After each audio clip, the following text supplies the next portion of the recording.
Welcome to our channel, where we share compelling tales of family dynamics, personal growth, and redemption.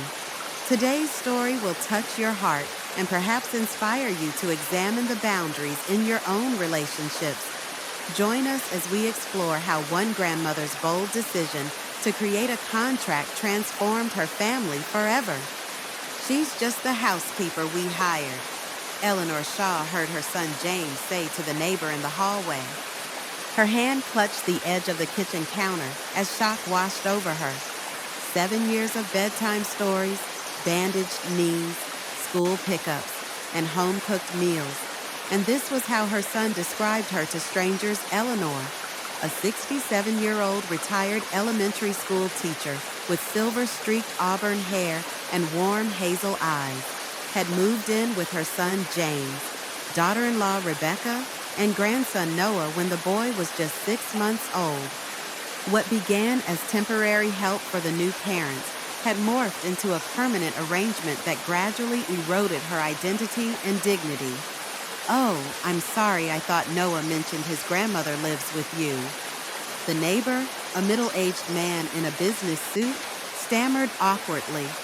"Well, yes, she is my mother," James clarified with obvious discomfort. "But she helps us run the household. You know, watches Noah, cooks, cleans, that sort of thing."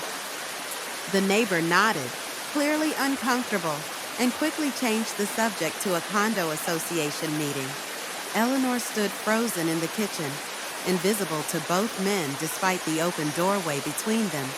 The refrigerator hummed, dishes from breakfast waited in the sink, and a load of laundry tumbled in the dryer, all evidence of her unpaid labor. When the front door closed after the neighbor's departure, Eleanor finally exhaled. James walked back through the living room toward his home office, not even glancing toward the kitchen where his mother stood.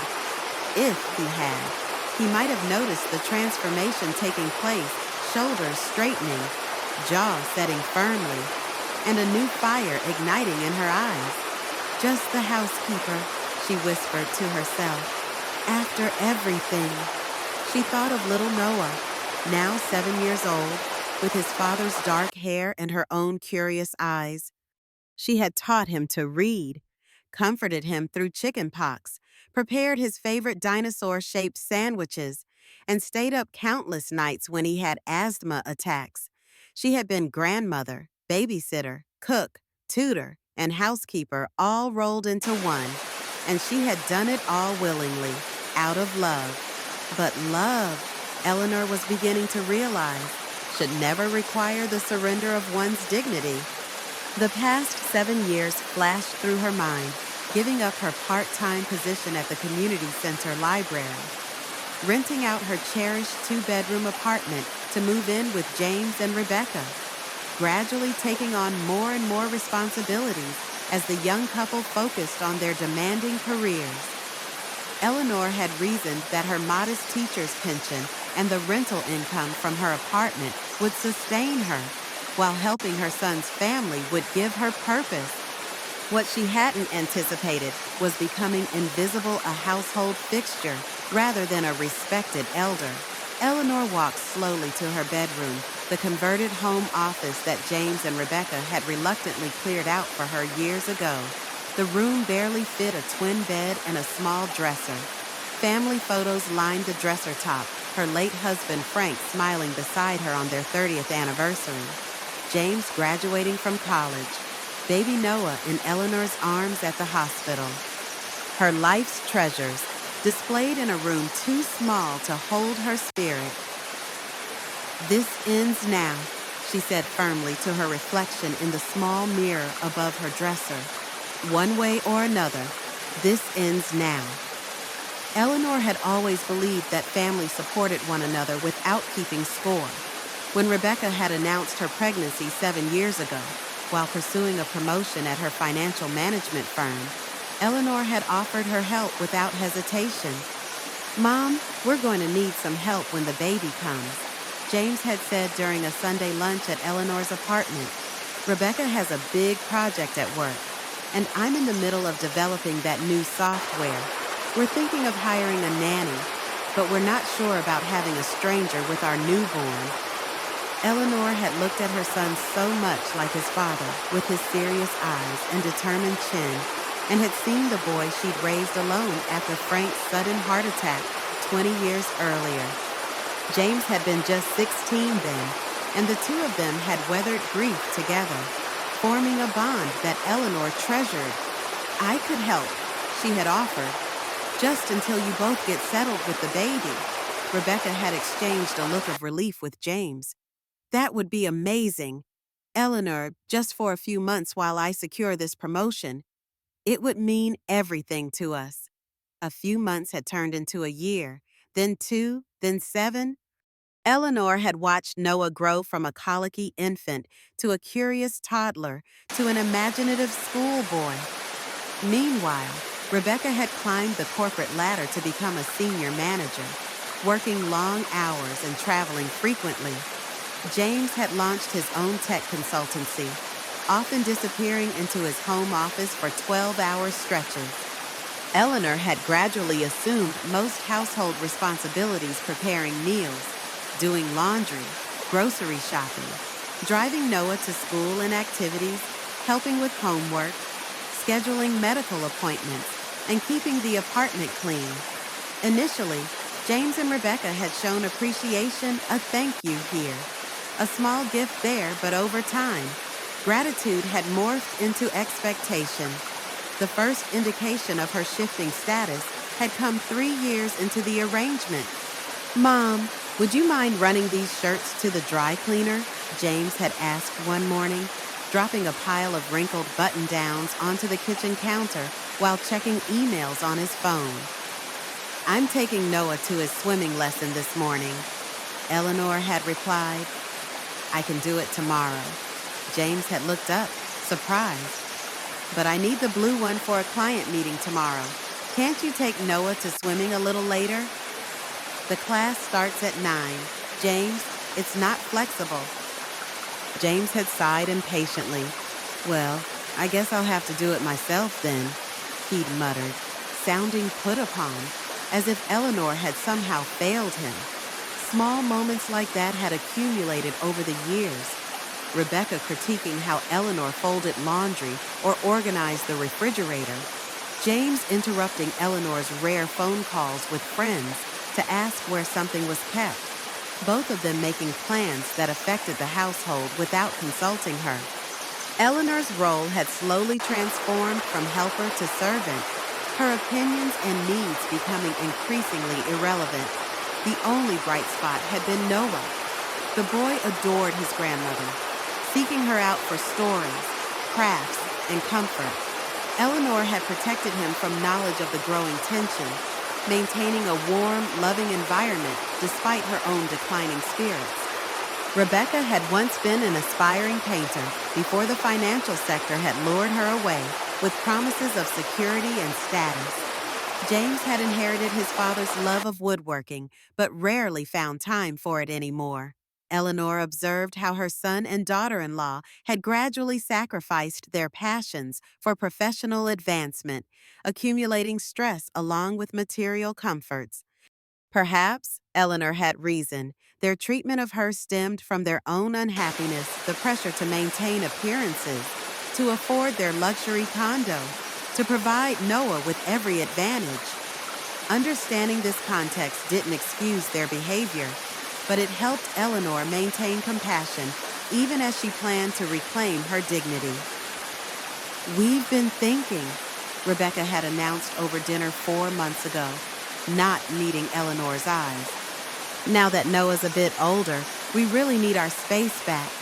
Eleanor had set down her fork, stomach clenching. "I see. It's nothing personal," James had added quickly. "We just think it might be better for everyone. More privacy, you know, of course," Eleanor had replied, voice steady despite the hurt blooming in her chest. "When would you like me to leave?" "There's no rush," Rebecca had said, tone suggesting the opposite. "Maybe by the end of the month."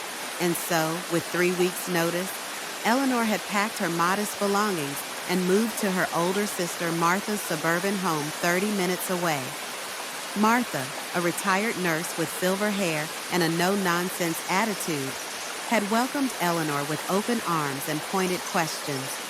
They just decided they need their space after 7 years of you raising their child.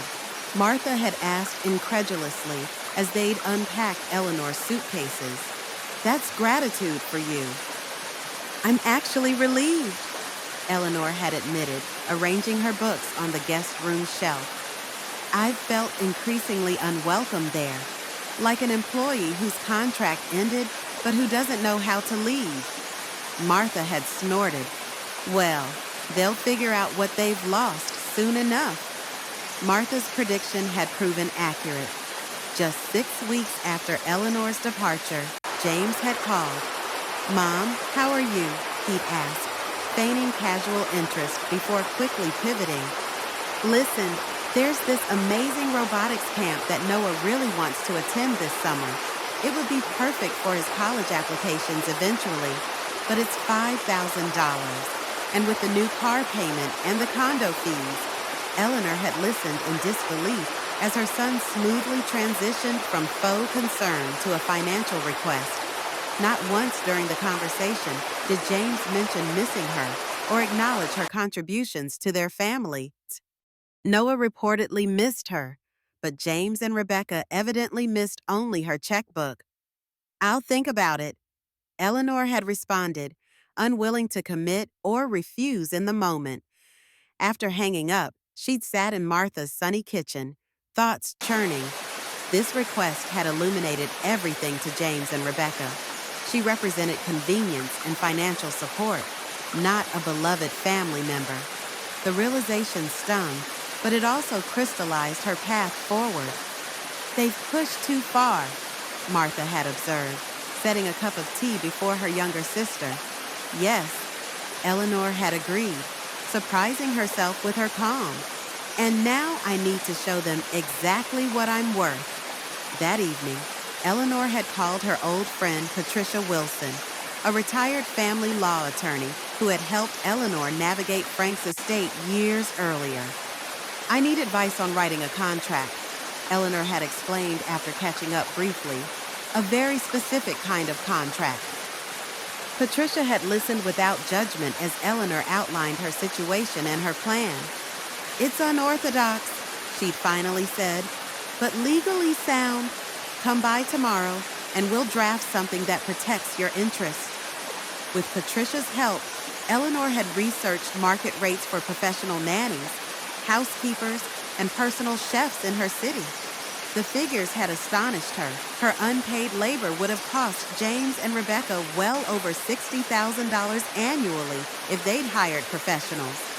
Armed with this knowledge and a preliminary contract draft, Eleanor had booked a bus ticket back to the city, determined to reclaim not just her dignity, but also her rightful place in the family on her terms.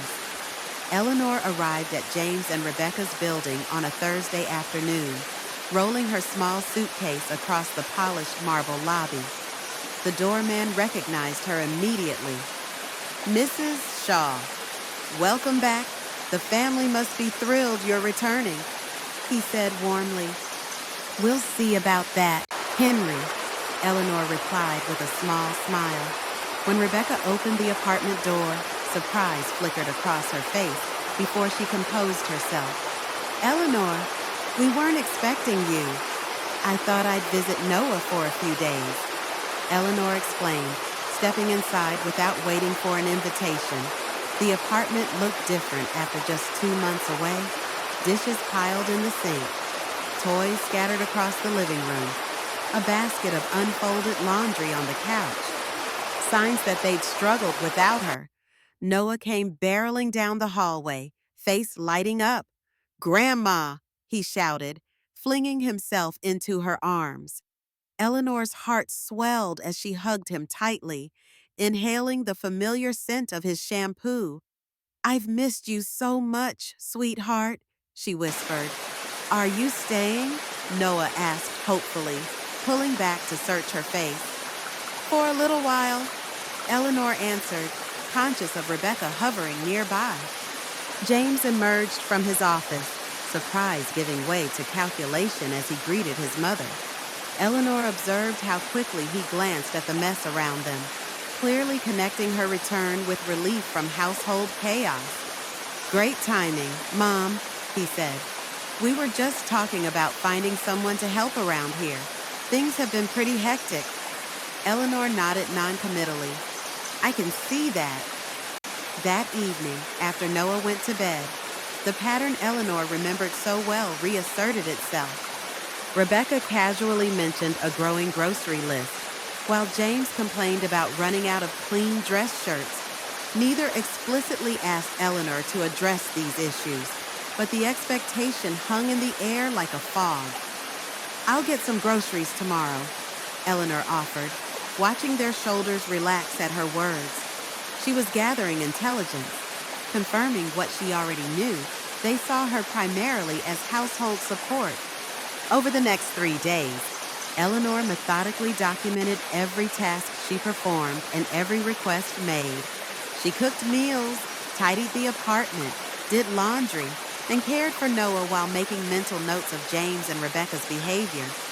They slipped easily back into treating her as the household manager, with small differences that revealed their awareness of their dependence.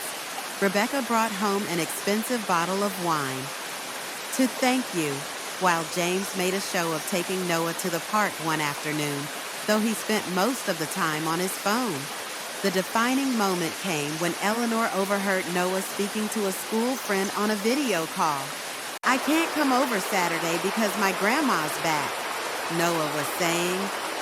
"She's the lady who takes care of our house and stuff." "Like a nanny," his friend had asked. "Dad says she's like a housekeeper, but better because she's family, so she really cares about us," Noah had explained innocently, repeating words clearly not his own. Eleanor had stepped away from the doorway, heart pounding. The neighbor's comment hadn't been a misunderstanding. James and Rebecca had actively framed her role to others, including Noah, as household staff. The confirmation steeled her resolve.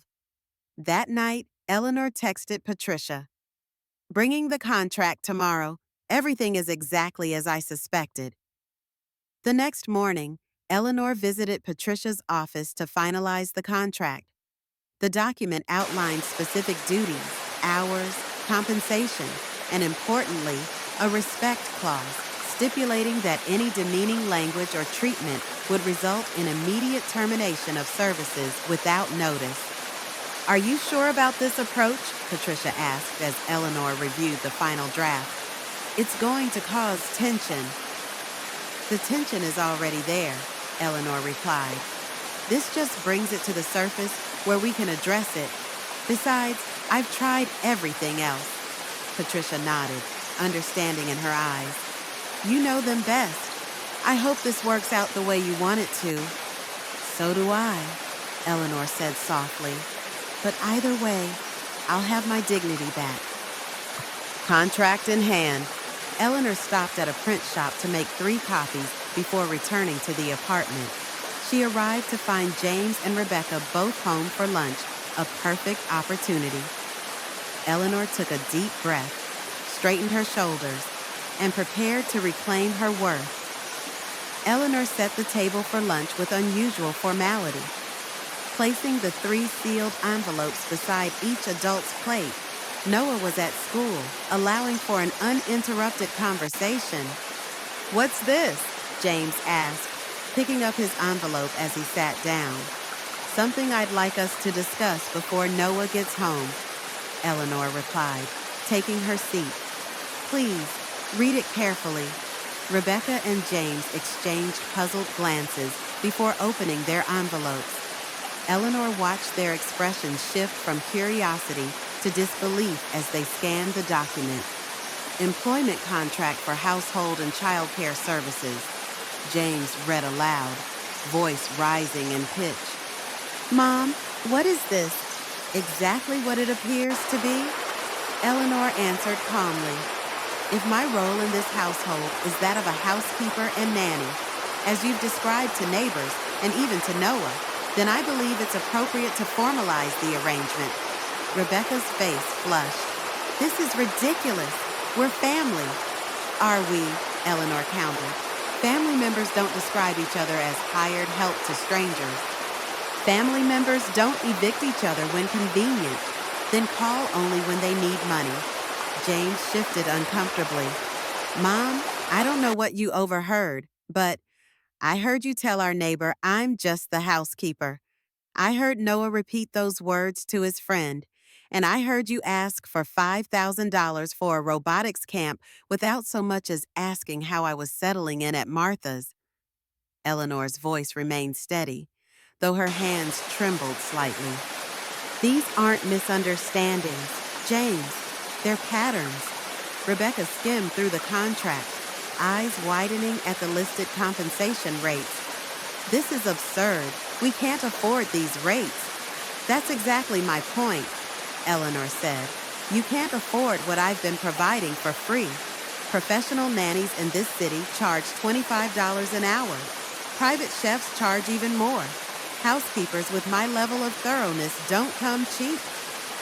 James leaned forward, adopting his negotiator's tone. Mom, we appreciate everything you do. We really do. But this feels extreme. Does it? Eleanor asked. I've spent 7 years caring for Noah, maintaining your home, and supporting your careers. In return, I've received a converted office to sleep in and the privilege of being referred to as staff. All I'm doing is clarifying terms. Rebecca flipped to the final page, where the respect clause was outlined in bold. This says you can terminate the arrangement without notice if we use demeaning language or behavior. That's entirely subjective. Not really, Eleanor countered. If you can't identify demeaning behavior, that's part of the problem. Let me give you a concrete example. Telling a 7-year-old that his grandmother is like a housekeeper, but better because she's family, is demeaning. It reduces me to my function rather than recognizing my humanity. James ran a hand through his hair, his father's gesture when cornered. What exactly do you want from us, Mom? I want 2 things, Eleanor said. First, acknowledgement that I've been treated poorly. Second, a decision either treat me as the respected elder in this family, with all the consideration that entails, or employ me formally with the compensation outlined in that contract. Rebecca stood abruptly. This is emotional manipulation. We invited you to live with us to help with Noah, and then uninvited me when it became inconvenient, Eleanor finished, before calling me back because hiring actual help would be too expensive. A heavy silence fell over the kitchen. Outside, traffic hummed, and somewhere in the building, a door slammed. Eleanor waited, heart pounding, but resolve firm. Finally, James spoke. If we don't sign this, what happens? I return to Martha's today. Eleanor said simply, Noah can visit on weekends if you'd like, but our current ambiguous arrangement ends. Rebecca paced the kitchen, agitation visible in every movement. We need time to think about this. Take all the time you need, Eleanor replied, rising from the table. I'll be packing my things. Let me know your decision before Noah gets home from school. In her small bedroom, Eleanor methodically folded clothes into her suitcase, hands steady despite her inner turmoil. She didn't want to leave Noah. The thought of his confusion and sadness made her heart ache.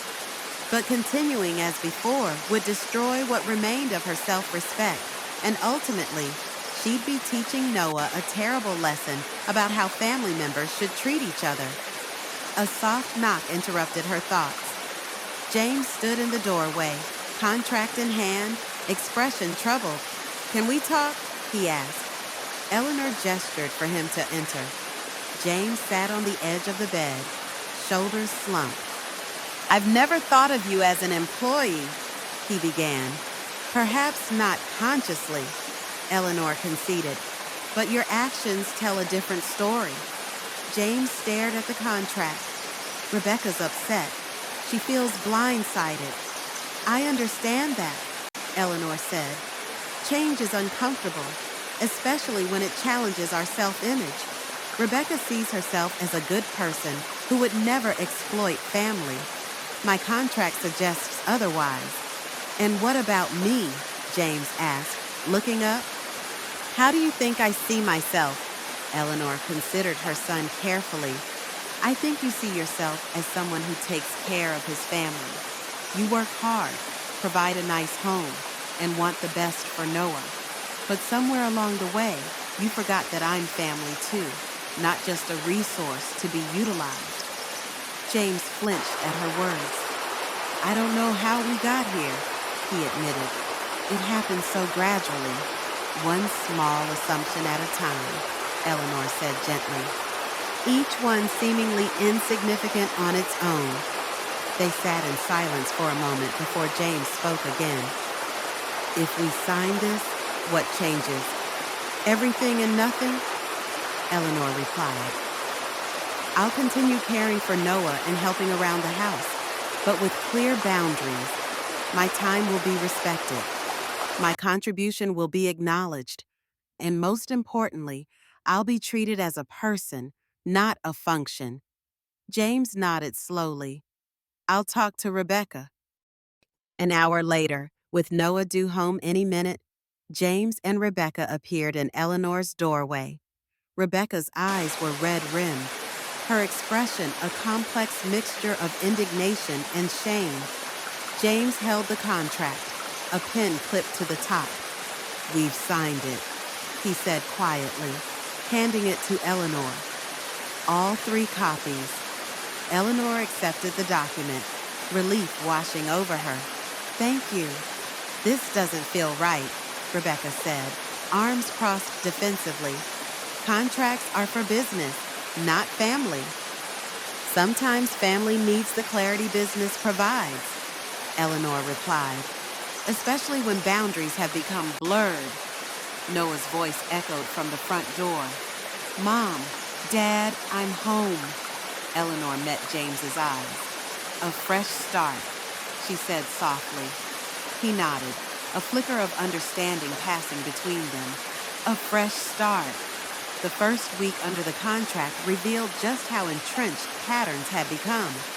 Eleanor adhered strictly to the agreed-upon duties, which primarily centered around Noah's care and activities directly related to him. This meant she prepared his meals, kept his room tidy, washed his clothing, and managed his schedule, but nothing beyond that.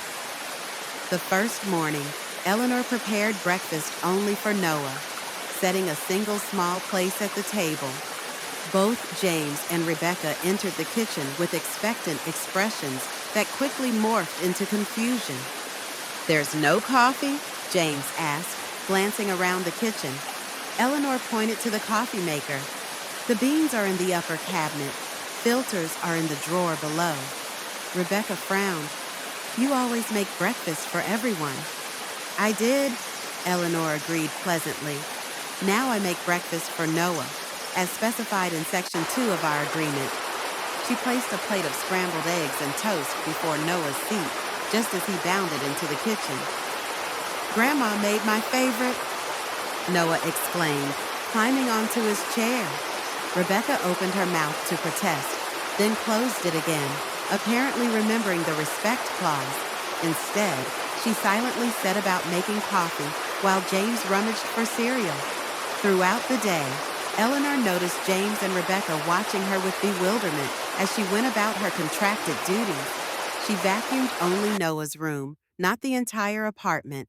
She washed only his clothes, leaving James and Rebecca's laundry untouched. When she prepared Noah's dinner, she made exactly 1 portion. By day 3, the apartment showed visible signs of James and Rebecca's struggle to manage household tasks. Unwashed dishes accumulated in the sink. The living room grew cluttered with discarded items. The laundry basket overflowed. Eleanor maintained her serene demeanor, focusing her attention on Noah, who blossomed under her dedicated care. They built elaborate Lego structures, practiced reading, and embarked on science projects that had previously been squeezed between Eleanor's numerous other duties.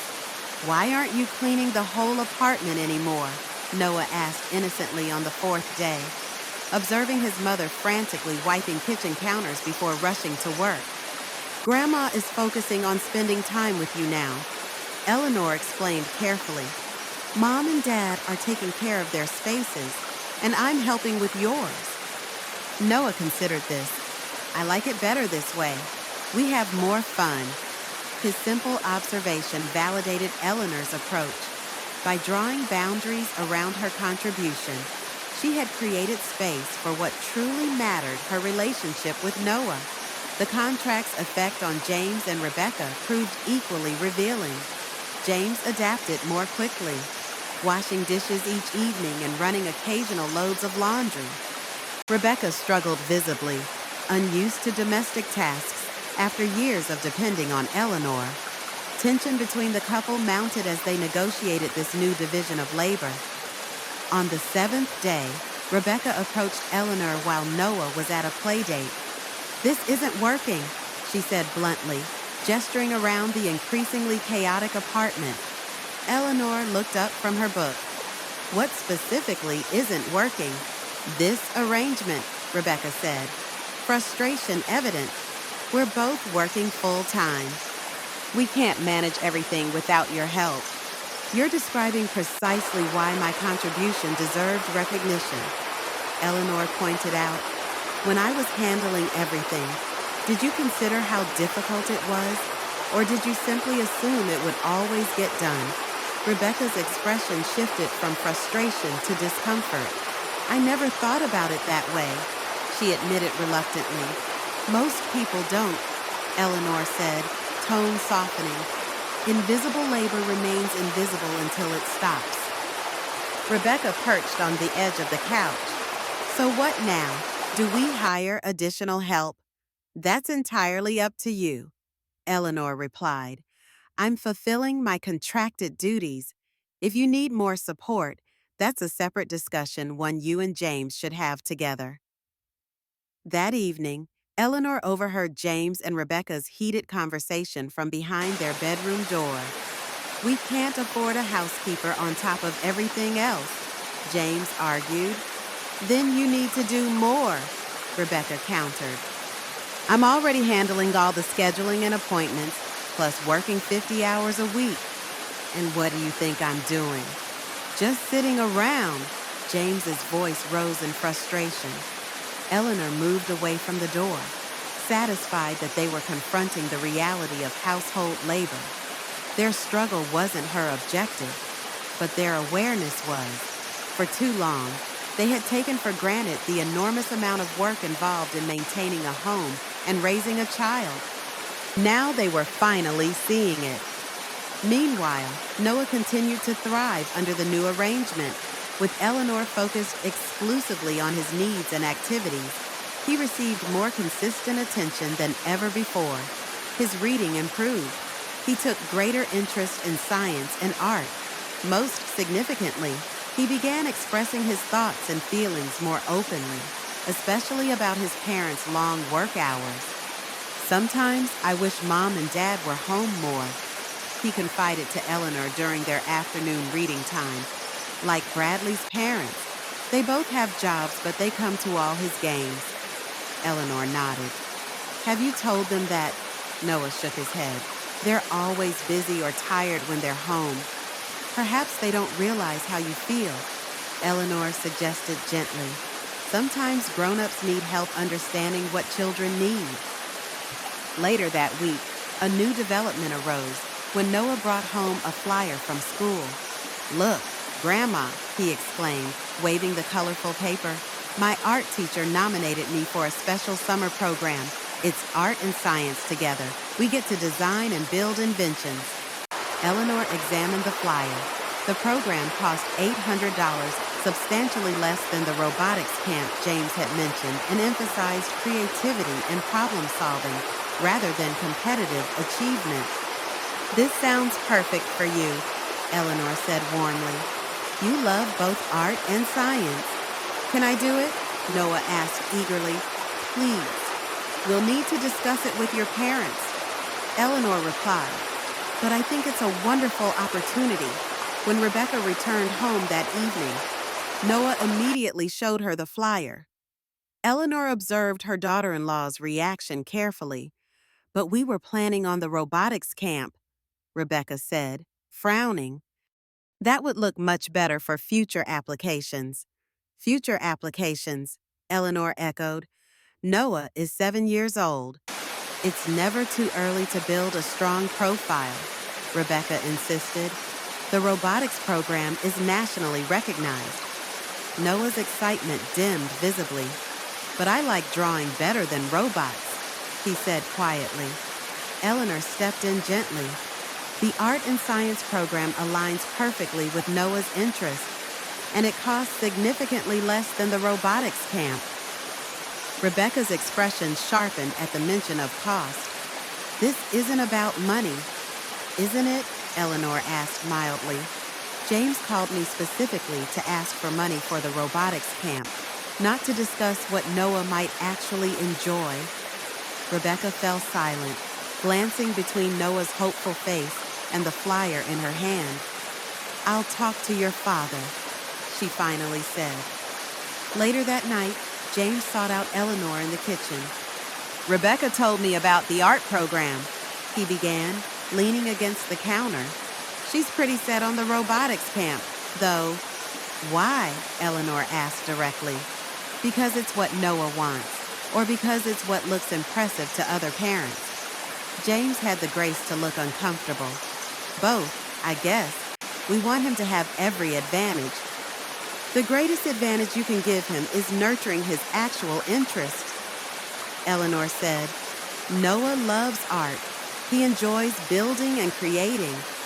This program combines both at a fraction of the cost of the robotics camp. Cost isn't the only James, Eleanor interrupted gently. When you called me asking for $5,000, you framed it as essential for Noah's future. Now there's an alternative that Noah actually prefers, and suddenly cost isn't relevant. Be honest with yourself about your motivations. James was quiet for a long moment, conflict evident in his expression. Finally, he sighed. I'll talk to Rebecca again. You might be right about this one. It was a small concession, but Eleanor recognized it as progress, perhaps the first indication that her contract strategy was achieving its deeper purpose. As the second week under the contract progressed, subtle shifts emerged in the household dynamic. James began arriving home earlier, sometimes by 5:30 instead of his usual 700.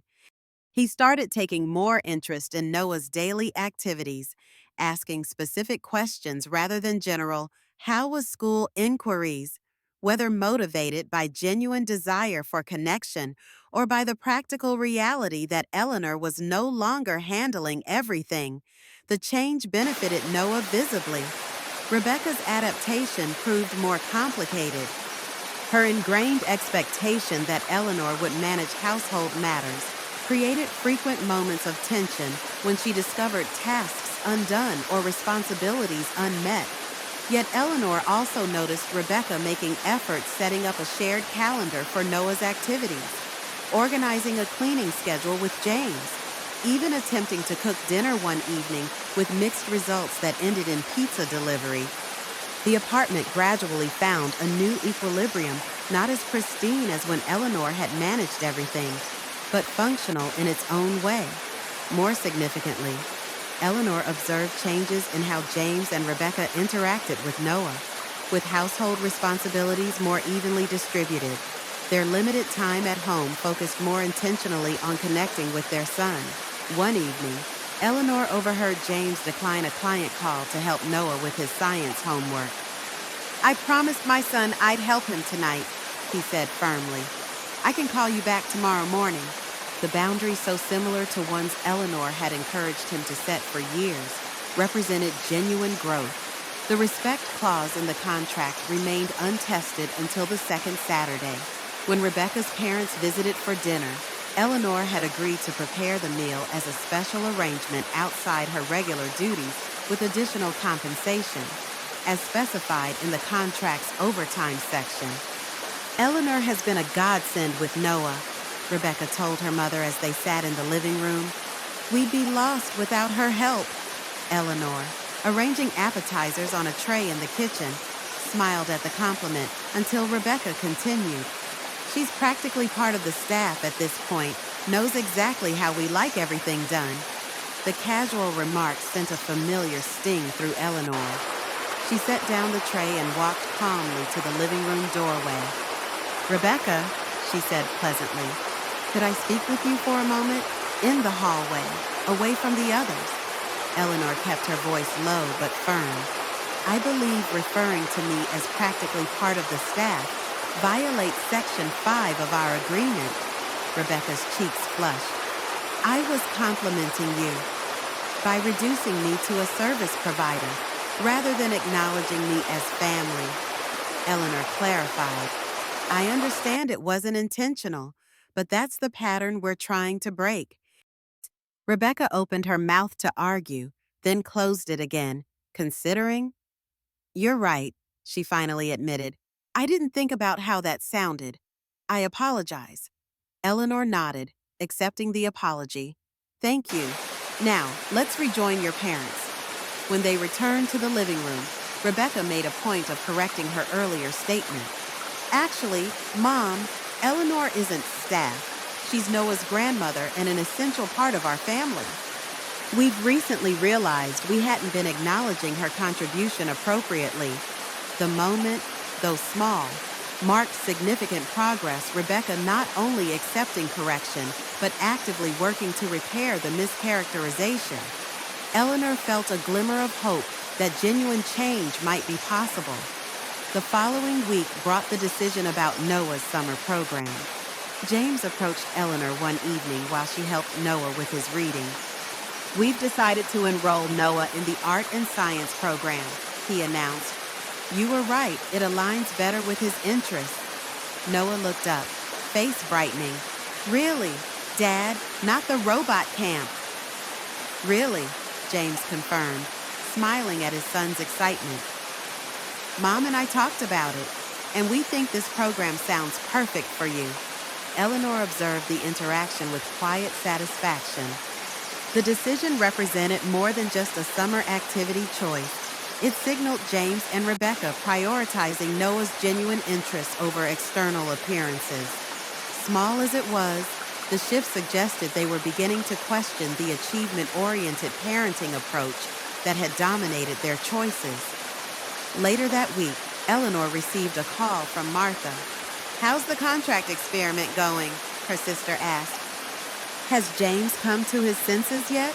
Eleanor described the gradual changes she'd observed, the improved attention to Noah, the more equitable division of household labor, the small moments of growth in how they spoke about her role. It's not perfect, she admitted. There are still slip-ups and frustrations, but I think they're genuinely trying. And how are you feeling? Martha pressed. Is this arrangement sustainable for you? Eleanor considered the question carefully.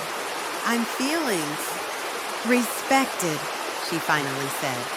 Not always, not perfectly, but more than before, and that matters tremendously. Martha made a thoughtful noise. I've been thinking, the crafts fair is coming up next month, and I could use some help with my booth. My jams and preserves have been selling well at the farmer's market, but I want to expand with some of those lavender sachets you've always been so good at making. Are you offering me a job? Eleanor asked, amused.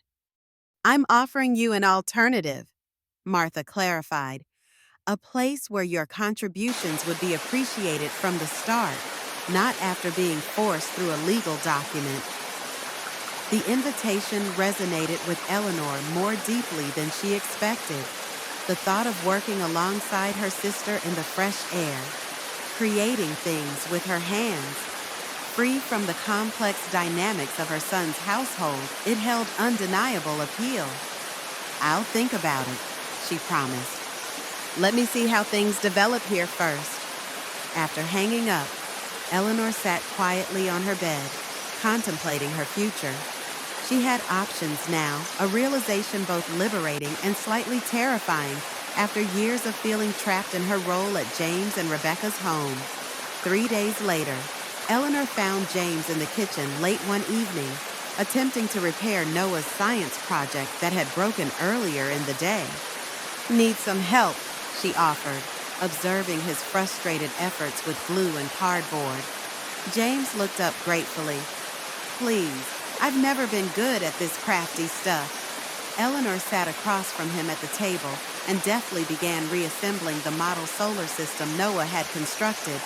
They worked in companionable silence for several minutes. "Mom," James finally said, setting down the glue bottle, "I owe you an apology, a real one, not just the rushed acknowledgments I've been making."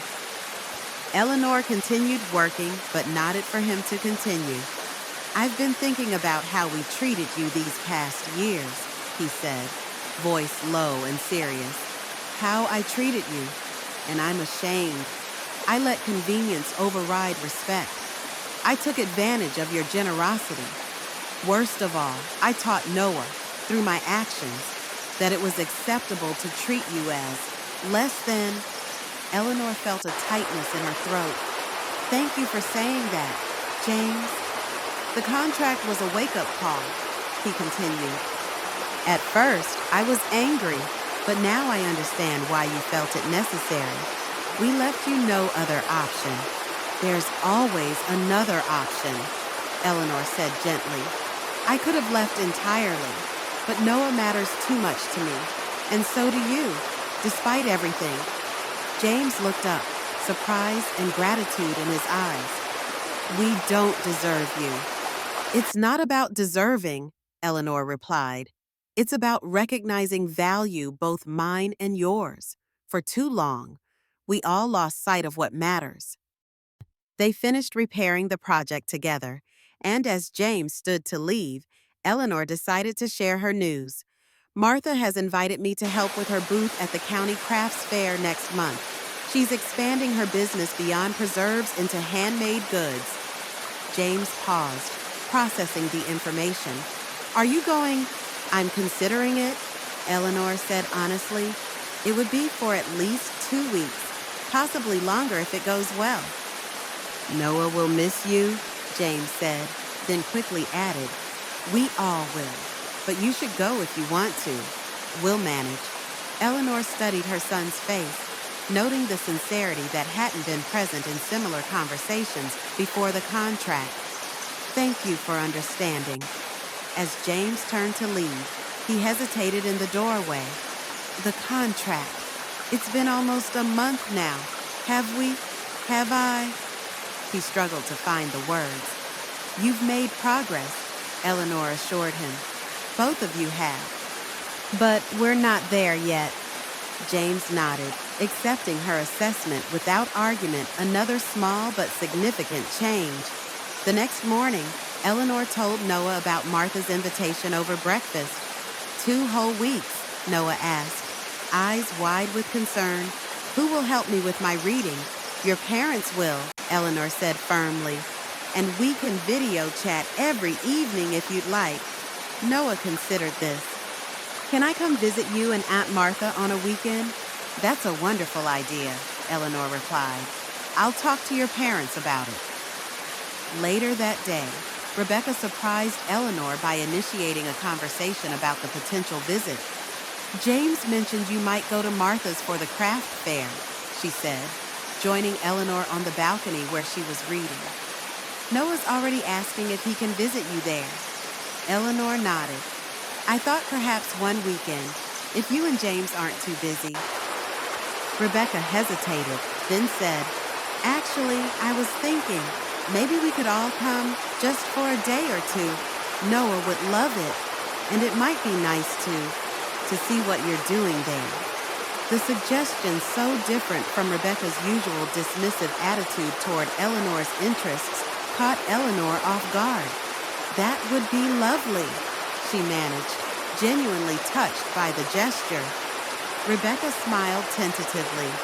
"I used to enjoy crafts before I got caught up in the corporate ladder." Maybe it would be good for me to remember that. Maybe it would, Eleanor agreed, glimpsing for the first time the young woman who had once dreamed of being an artist before pragmatism and ambition had redirected her path. That weekend, a pivotal moment occurred when Noah invited a school friend over to play. Eleanor overheard him making the introduction. "This is my grandma," Noah said proudly. "She takes care of me and helps me build awesome things. She's teaching me to cook too." No mention of housekeeping or staff, just a straightforward acknowledgement of a loving grandmother. Eleanor caught James's eye across the room, and he gave her a small nod, recognizing the significance of the moment. Later, as Eleanor prepared dinner, an extra duty she had voluntarily taken on that day, Rebecca joined her in the kitchen. "I noticed something on the drive home yesterday," she said, reaching for plates to set the table, another small voluntary gesture that hadn't been common before the contract. "I was listening to Noah chatter about his day, and I realized I don't think I've truly listened to him in months, maybe longer. I've been so focused on my next promotion, the next milestone, that I've been missing the everyday joy." Eleanor continued chopping vegetables, giving Rebecca space to continue. "The same thing happened with you," Rebecca admitted. "I stopped seeing you as a person with needs and feelings. You became a reliable, helpful Eleanor who managed everything so I could focus on my career." "That's a common pattern," Eleanor said carefully, "particularly for women juggling professional ambitions with family responsibilities. It's easier to categorize people by their usefulness than to engage with the full complexity of their humanity." Rebecca leaned against the counter. "The contract made me angry at first. I felt manipulated, but now I see it was the only way to make us really look at what we were doing. That was my hope," Eleanor acknowledged. "Not to punish, but to illuminate." Rebecca helped finish preparing the meal in thoughtful silence. As they worked side by side, Eleanor sensed a gradual thawing in their relationship, not friendship yet, perhaps, but a growing mutual respect that might eventually blossom into something warmer. 2 days later, Eleanor confirmed her plans with Martha. She would go for 2 weeks initially, helping prepare inventory for the craft fair and managing the booth during the event itself. James and Rebecca accepted the news with support, and plans were made for the family to visit on the fair's opening weekend. As Eleanor packed her bag the night before her departure, Noah appeared in her doorway, clutching a handmade card. "I made this for you," he said, handing her a colorful construction paper creation. Inside, in his careful 7-year-old handwriting, he had written, "I love you, Grandma. Thank you for teaching me things. Come back soon." Tears pricked Eleanor's eyes as she hugged him close.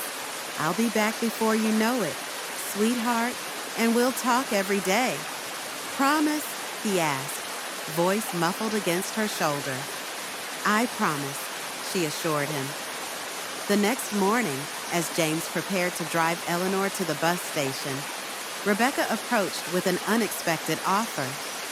"I took the morning off," she explained. "I thought we could all drive you to Martha's instead of putting you on that uncomfortable bus. Noah can miss 1 day of school, and it would give us a chance to see where you'll be staying." The thoughtful gesture arranging time off work, prioritizing Eleanor's comfort, including the whole family, spoke volumes about the changes taking place. Eleanor accepted gratefully, and within the hour, they were all in the car, Noah chattering excitedly about visiting Aunt Martha's house with its big garden and friendly neighborhood cats. During the drive, Eleanor observed James and Rebecca with new eyes. They had flaws. Certainly habits of self-absorption didn't disappear overnight, and occasionally their conversation still drifted toward status and achievement. But there were also moments of genuine connection, particularly with Noah, that had been rare before the contract intervention. When they arrived at Martha's charming suburban home, With its well-tended garden and welcoming porch, Eleanor felt a sense of homecoming. Martha embraced her warmly before greeting the others with barely disguised scrutiny, particularly Rebecca.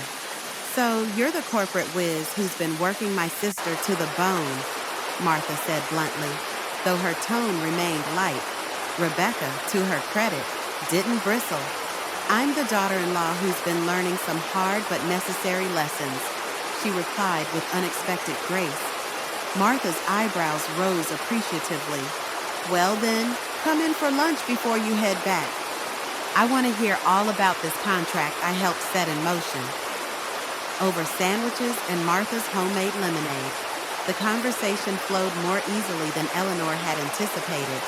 Noah explored the garden with childish enthusiasm, while the adults discussed the upcoming craft fair and Martha's growing home business.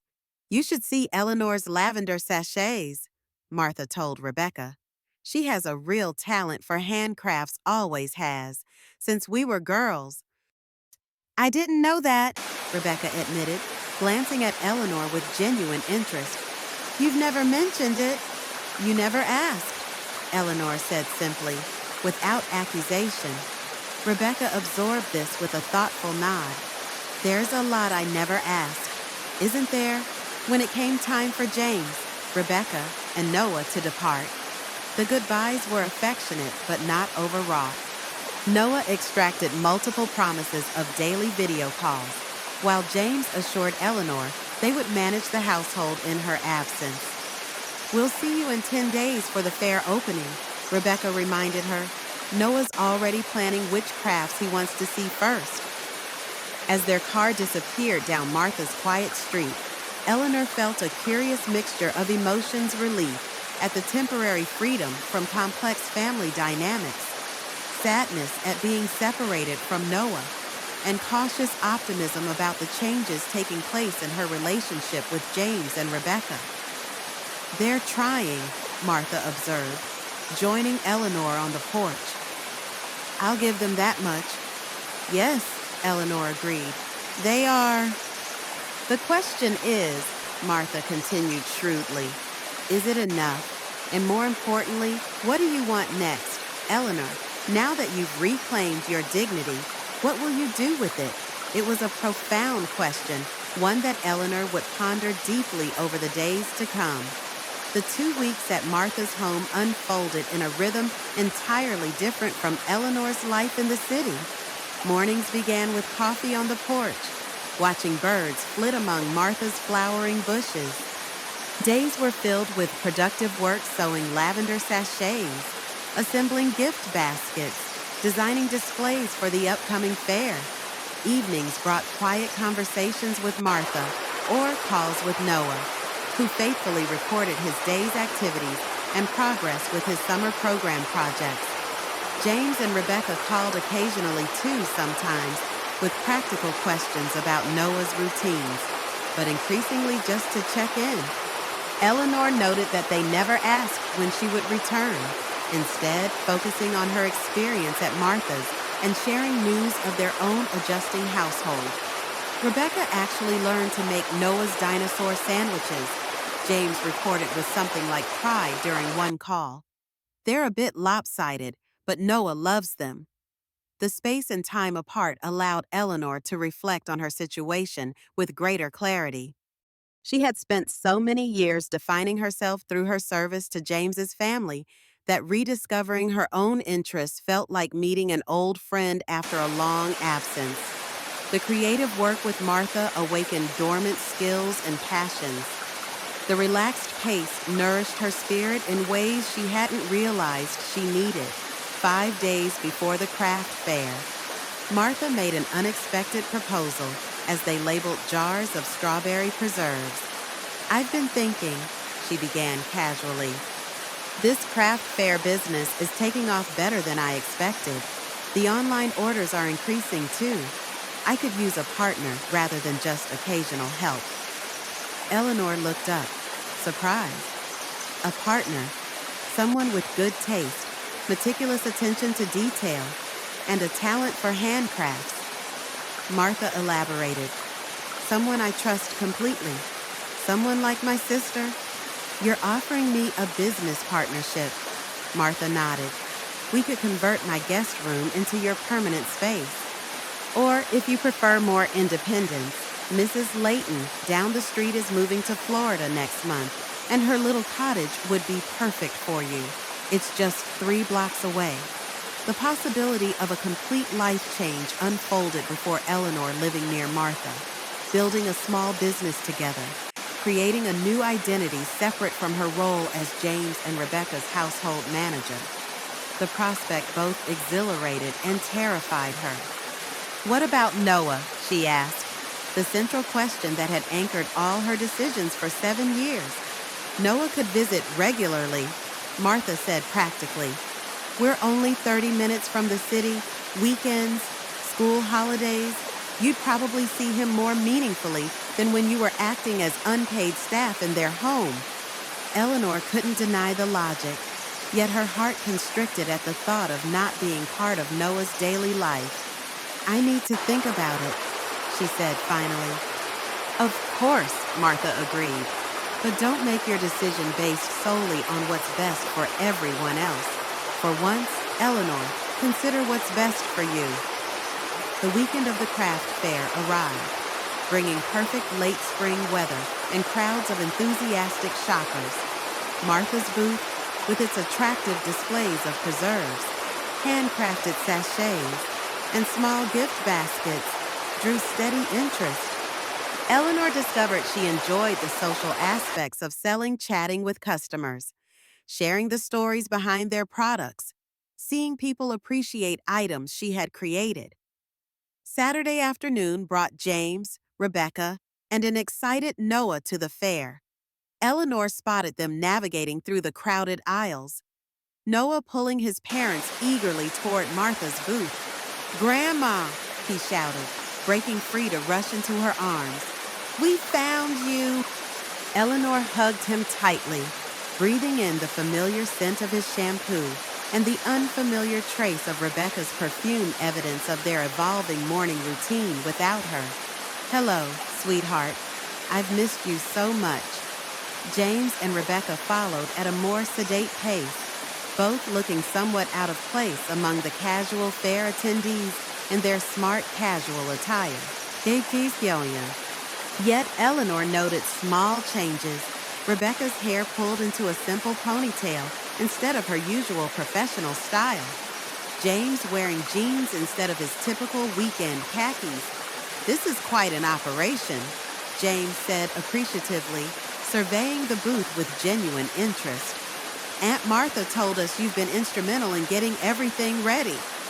"Eleanor's sachets are our best sellers," Martha confirmed, emerging from behind the display with a welcoming smile.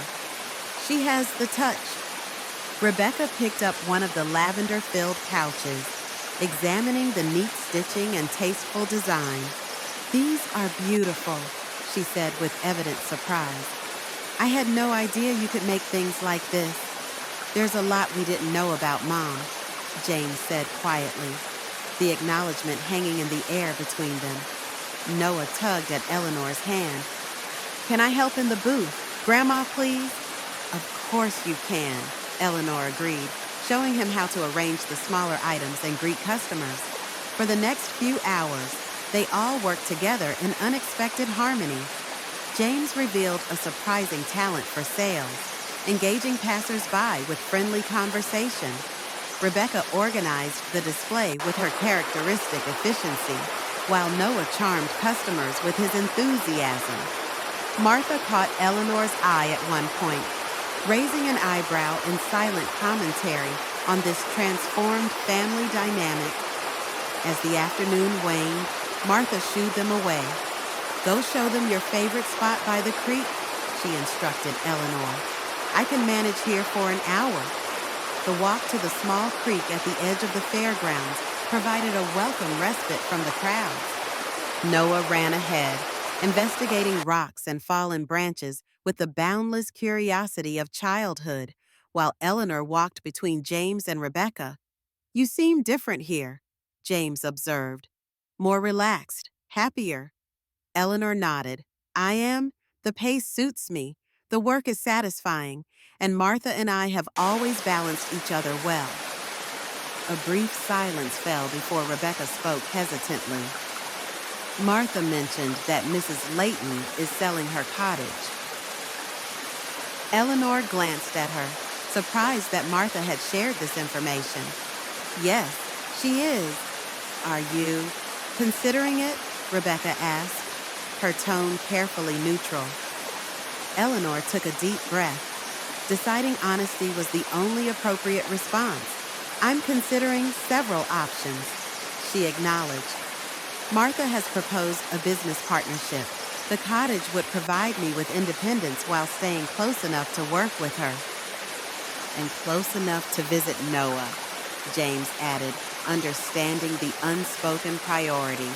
Yes, Eleanor confirmed, though it would mean I wouldn't be part of his daily life anymore. They reached the creek, where Noah was already arranging stones in a pattern along the bank. James and Rebecca exchanged a look laden with unspoken communication before James spoke again. We've been talking, Rebecca and I, a lot, actually, since you've been gone. About priorities, about work-life balance, about family, Rebecca continued. We realized that part of why we relied on you so heavily was our own unwillingness to modify our career ambitions. We convinced ourselves Noah needed the financial advantages more than our presence. The contract forced us to confront the true cost of our choices, James added. Not just financially, but in terms of relationships and values. Eleanor listened, touched by their self-awareness, but uncertain where the conversation was heading. We've made some decisions, Rebecca said. I've requested a 4-day work week. It means slower advancement, but I'll have Fridays with Noah. James is shifting more of his consultancy work to home-based hours. Those are positive changes, Eleanor said warmly. Noah will benefit enormously from more time with both of you. We want you to know, James continued, that whatever you decide about Martha's offer, about the cottage we support you, we've taken you for granted for too long, expected you to organize your life around our needs. That ends now. Eleanor felt tears prick her eyes at the simple acknowledgement she had waited years to hear. If you stay in the city, we want it to be because you want to, not because you feel obligated. Rebecca added, the contract stays in place either way, with full respect for your boundaries. And if you move here, Eleanor asked softly, then we commit to regular visits. James said firmly, Noah spending weekends with you, finding a new balance that works for everyone, especially you. Eleanor looked to where Noah sat by the creek, arranging stones with the absorption only children can achieve. I need a little more time to decide, she said finally. But knowing you understand that matters more than I can say. Rebecca, in an uncharacteristic gesture, reached out to squeeze Eleanor's hand. We should have understood years ago. I'm sorry it took a contract to make us see. As they walked back to the fair, Eleanor felt a profound sense of possibility opening before her choices based on her own needs and desires rather than others' expectations. Whatever she decided, she would do so from a position of strength and self-knowledge, supported by a family that was finally learning to see her clearly. 1 week after the craft fair, Eleanor sat in Martha's sunny kitchen, a decision finally crystallized in her mind after days of thoughtful consideration. The fair had been a tremendous success, with their booth generating enough revenue to convince Martha that her small business could indeed support 2 people. I've made up my mind, Eleanor announced as Martha poured their morning coffee. About time, Martha replied with characteristic bluntness. Should I call Mrs. Layton's realtor? Eleanor smiled at her sister's directness. Not yet. I've decided on a middle path. Martha raised an eyebrow, settling into the chair across from her. I'm listening. I want to participate in the business with you, Eleanor began. I've enjoyed it more than I expected, and it feels right to build something together at this stage of our lives. Martha nodded in agreement. And the living situation. I'll spend half my time here, working with you and establishing our business. The other half, I'll be with Noah in the city, maintaining our special bond while he's still young. And James and Rebecca? Martha asked skeptically. Will they respect your boundaries without the daily reminder of the contract? I believe they're trying to, Eleanor said. But to ensure clarity, I'm proposing a new arrangement. She outlined her plan. She would spend 2 weeks each month at Martha's, focusing on their growing business. The other 2 weeks, she would stay in the city, not in James and Rebecca's guest room, but in a small studio apartment she would rent using her teacher's pension and income from their new business venture. While in the city, I'll care for Noah after school until James or Rebecca return home, following the terms of our contract. I'll have dinner with them 3 times a week, but maintain my independent space. Martha considered the plan. It's a lot of back and forth, she observed. At your age, that might grow tiresome. Perhaps, Eleanor acknowledged. But it gives me the best of both worlds, meaningful work with you, precious time with Noah, and most importantly, the freedom to adjust as circumstances change. Martha nodded slowly. It's a good solution. Pragmatic but principled, very you. Eleanor, she smiled approvingly. And the cottage? I'll keep it in mind for the future. Eleanor decided, when Noah's older and needs me less daily, I may want a permanent place here. For now, flexibility serves everyone best. Later that day, Eleanor called James to outline her proposal. She heard the surprise in his voice, followed quickly by relief when he understood she wasn't cutting ties entirely. That sounds workable, he said. But are you sure about renting an apartment? That's an added expense. It's necessary, Eleanor explained firmly. Having my own space in the city is non-negotiable. It ensures I'm with Noah by choice, not convenience. After a brief hesitation, James agreed.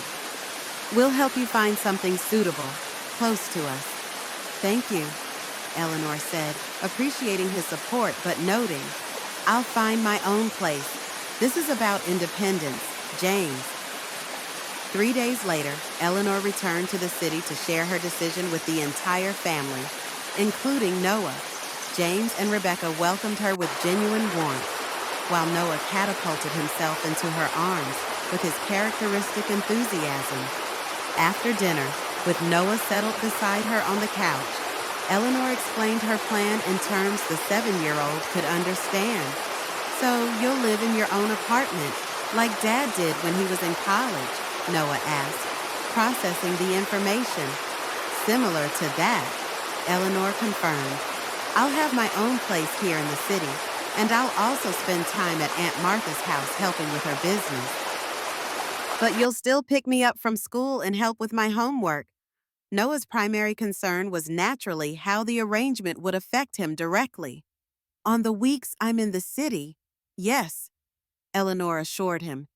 When I'm at Aunt Martha's, Mom and Dad will handle those things. Noah glanced at his parents. They're not as good at math as you are, he whispered loudly enough for everyone to hear. James laughed. Harsh but fair. I promise we'll improve.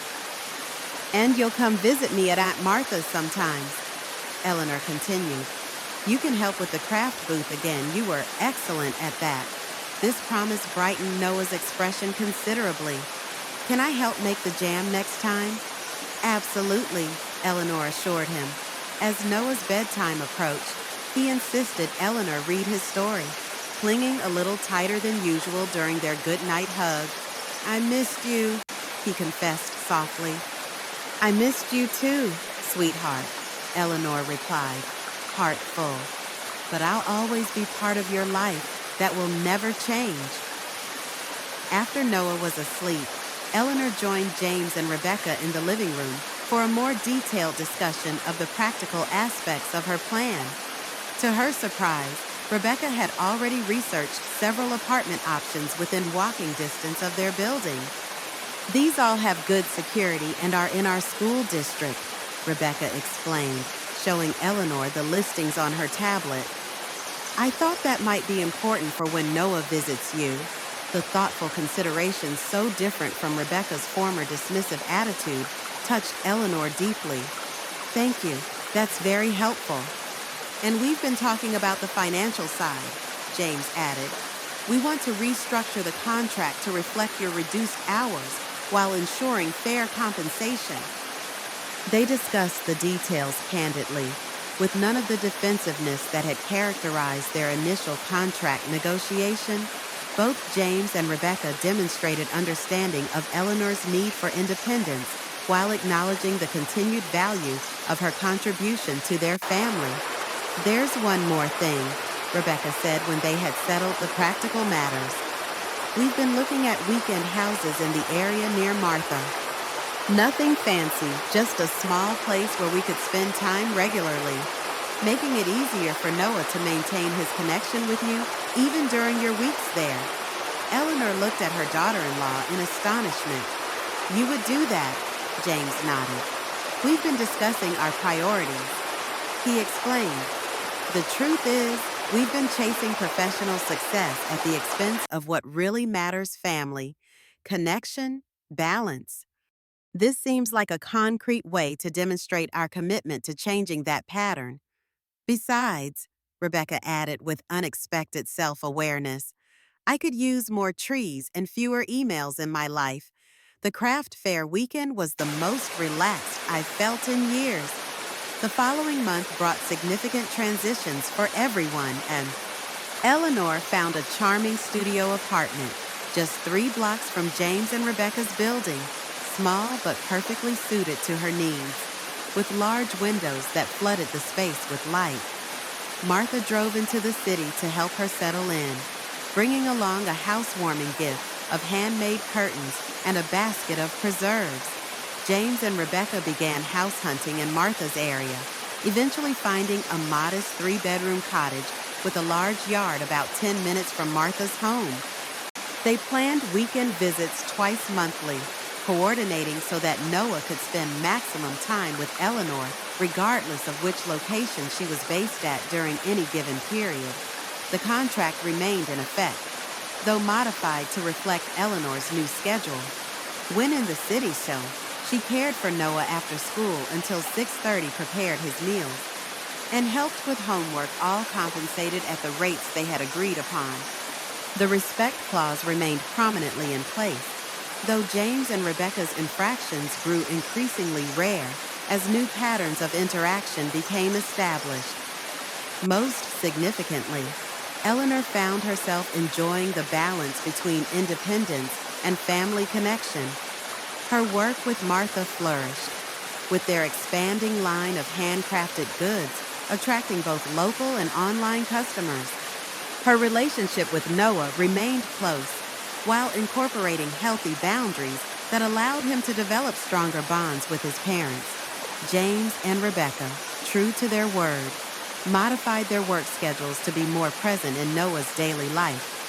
6 months into the new arrangement, Eleanor hosted a small dinner at her apartment to celebrate Noah's successful completion of his first semester in 2nd grade. As she served the meal, a collaborative effort with Noah, helping to prepare the vegetables, she observed the changes in her family with quiet satisfaction. James discussed Noah's interests with genuine engagement rather than distracted half-attention. Rebecca shared stories from her newly implemented Family Fridays with obvious joy. Noah, flourishing under the consistent attention of all 3 adults, displayed growing confidence in both academic and creative pursuits. Later, as they enjoyed dessert, James raised his glass in a spontaneous toast. To Mom, he said warmly, who taught us the true meaning of family, not convenience or obligation, but respect and appreciation. Rebecca joined the toast with sincere emotion. And to contracts, she added with a self-deprecating smile. Sometimes the most uncomfortable lessons are the most necessary. Eleanor lifted her own glass, heart full. To new beginnings, she offered, and to family bonds strong enough to weather change.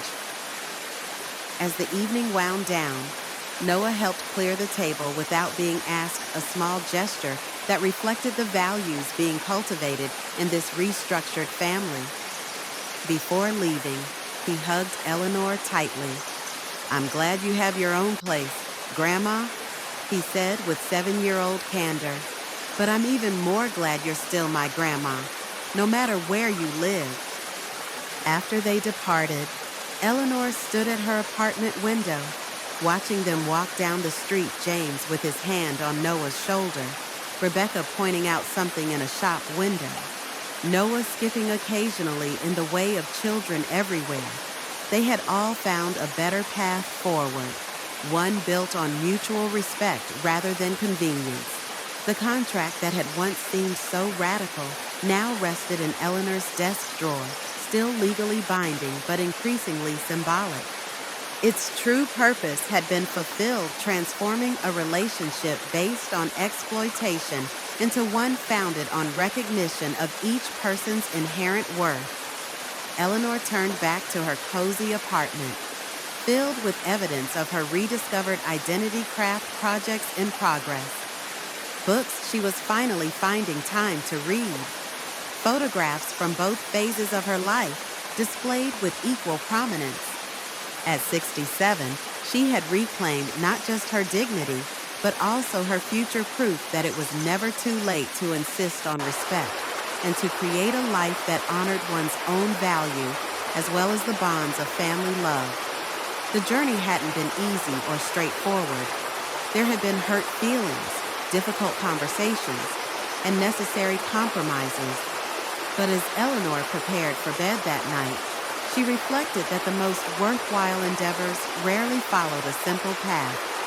By refusing to accept disrespect, she had ultimately strengthened her family rather than fracturing it, teaching James, Rebecca, and especially Noah that true love existed not in exploitation, but in mutual recognition of each person's humanity and worth. It was, Eleanor decided as she drifted towards sleep, the most important lesson she could possibly impart.